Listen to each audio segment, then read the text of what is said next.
Kesinlikle doğru değildir. Çünkü külliye, Nasıroğlu'nun külliyesi olarak bildiğimiz külliye, akla ilk gelen şey İslami etkinliklerin olduğu yer demektir. Akla ilk düşen budur.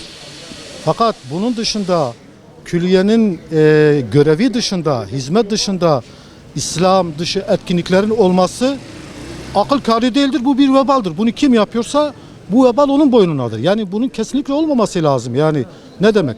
Külliye, insanların dini, manevi boyutta kendi geliştirmesi gereken yerler iken kalkıp gayri İslami, yani Allah'ın hoşnut olmadığı, hele bir de bu toplumumuz. Bu toplumumuzda bunların olması gerçekten akıl kârı değildir. Yani kınıyorum. Başka da bir şey demiyorum yani. Yani yetkililer kimse bununla alakalı, yani toplumu da görüyoruz. Bir zahmete atsınlar. Yani bu bir vebaldir. Bu bir vebaldir yani. Yani şöyle, kesinlikle dini yerlerde bu tarz programlar, bu tarz çalıştayların yapılması kesinlikle yanlış. Yani şimdi bu dinin emirleri Cenab-ı Hakk'ın emridir. Yani bizim bir hükümetin veya belli adamların emri değil. Yani ona göre belirlenmesi lazım. Sonuçta İslamiyet'in 4 temeli vardır.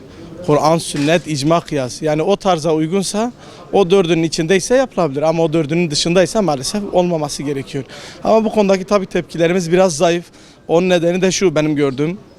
Maalesef biz İslamiyet'i yaşamadığımız için yaşadıklarımız bize İslamiyet olmuş. Yani bu tarz bir yaşantı yani sanki gerçekten İslamiyet'in içinde varmış gibi, normalmiş gibi yaşandığı için bu da insanların arasında böyle bir algı oluşturuyor. O da normal geliyor. Mesela tepkiler geldiği zaman ya işte niye yapıldı? Tepki geldiği zaman ne olacak sanki? Ya böyle değil ki kardeşim, ya şimdi mesela bir Hristiyana Hristiyanlık halinde bir şey yapıldığı zaman adam ne diyor? Kardeşim benim dinim bunu emretmiyor. Yani buna rahat bir şekilde cevap verebiliyor veya tepkisini ortaya koyabiliyor. Ama şimdi mesela biz kendi dinimize o kadar sahip çıkmamışız ki. Çıkmasak maalesef sonucu böyle olur yani. Yani şimdi da külliye de olsa sonuçta bir caminin bir çatısı altındadır. Sonuçta bir haremin içindedir. Şimdi mesela Kabe'nin etrafındaki otelleri düşünelim.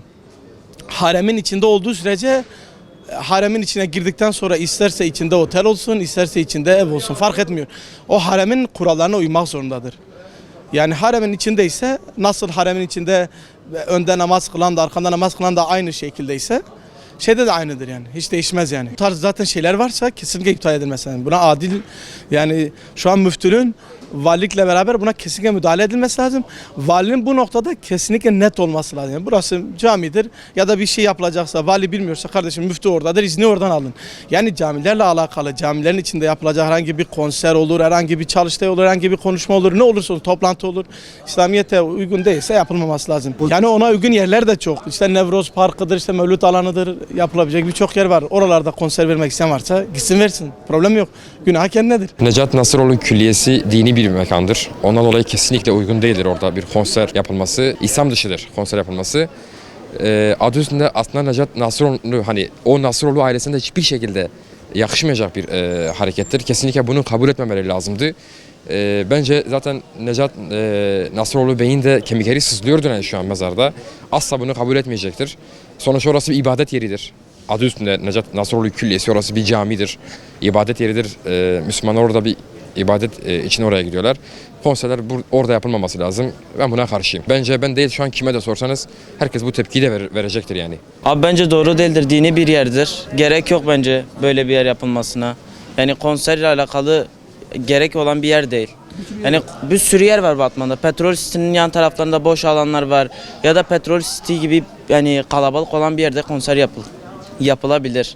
Yani külliyede insanlar namaz kılıyor, ibadet ediyor.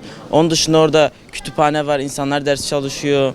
Yani gerek yok öyle bir yerde öyle bir şey yapılmasına. Aynen bu karardan vazgeçsinler. Yani yapılmasını istemiyoruz abi. Çünkü Batman'daki hiç kimse kabul etmez böyle bir şeyin yapılmasını. Birinin öyle bir şey yapması çok günah bir şey. Necat Nasıroğlu Külliyesi bir dini mekandır. Başka amaçlar için kullanılmamalı. Konser dini ayrı bir şeyler kullanılmamalıdır. Buna karşıyız. Bunlardan vazgeçilmesi lazımdır. İslam dışı konserlerden vazgeçilmesi lazımdır, yapılmaması lazımdır. Buna karşıyız. Batman'dan konser kullanılacak çok yerler vardı. Niye özellikle orası? Niye dini bir mekan seçiyorsunuz? Bunda bir art niyet mi var? Bu karardan vazgeçilsin kesinlikle.